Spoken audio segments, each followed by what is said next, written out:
key takeaway of our paper is that our job as clinicians is to navigate a strait, and on one side of the strait is cancer itself, and on the other side is cancer therapeutics and some of the adverse events that can occur from them.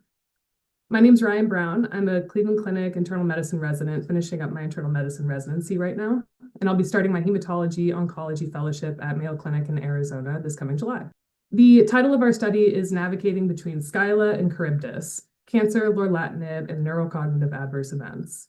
Our paper evokes this metaphor looking at Scylla, which in Greek mythology is the six-headed monster, and Charybdis, this swirling vortex, sitting on either side of a strait that sailors would have to try to navigate.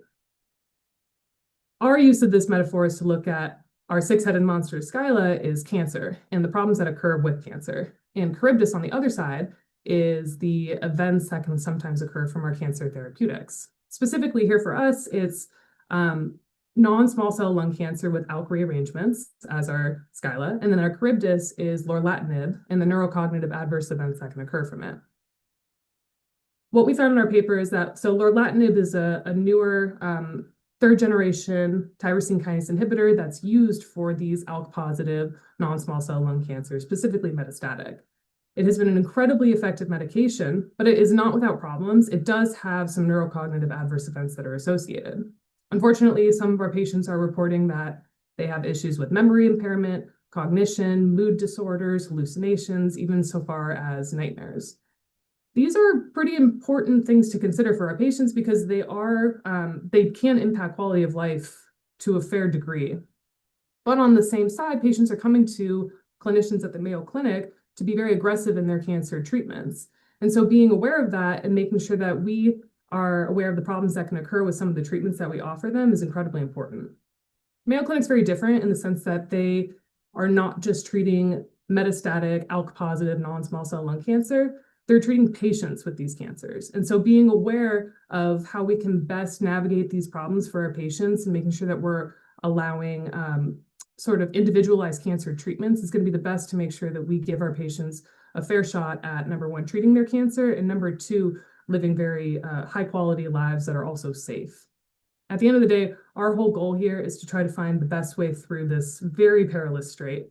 And I think a very helpful way in doing that is having more people on the boat. So we have our patient on the boat who can help us in letting us know as clinicians what's occurring at home. We can have the family members of our patients on the boat, and they can, in a sense, be sort of the canary in the mine that allows us to be aware as clinicians, hey, listen, my family member is having issues with their memory. And it's important to note because some of our patients are not even taking their medications, not taking Lorlatinib, because they don't remember to. So it causes problems with even allowing Lorlatinib to be as efficacious as it needs to be. As we were researching for our paper, we even saw one case study in which a patient went into diabetic ketoacidosis, or DKA, because while on Lorlatinib, they forgot to take their diabetes medications. So these are nothing side effects. They're really important to consider. And I think at the end of the day, as we navigate this strait, our goal as clinicians, especially here at the Mayo Clinic, is to make sure that we have our patients have high quality, safe lives that while we still continue to be aggressive in our cancer care.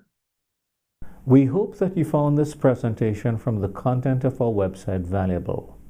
Our journal's mission is to promote the best interests of patients by advancing the knowledge and professionalism of the physician community. If you are interested in more information about us, our homepage is www.mayoclinicproceedings.org. There you'll find access to information for our social media content, such as additional videos on our YouTube channel, www.youtube.com Mayo Proceedings, or journal updates on Facebook, www.facebook.com Mayo Clinic Proceedings. You can also follow us on X, formerly known as Twitter, available at Mayo Proceedings. More information about healthcare at Mayo Clinic is available at www.mayoclinic.org. This content is copyrighted by Mayo Foundation for Medical Education and Research, published by Elsevier Incorporated. All rights are reserved, including those for text and data mining, AI training, and similar technologies.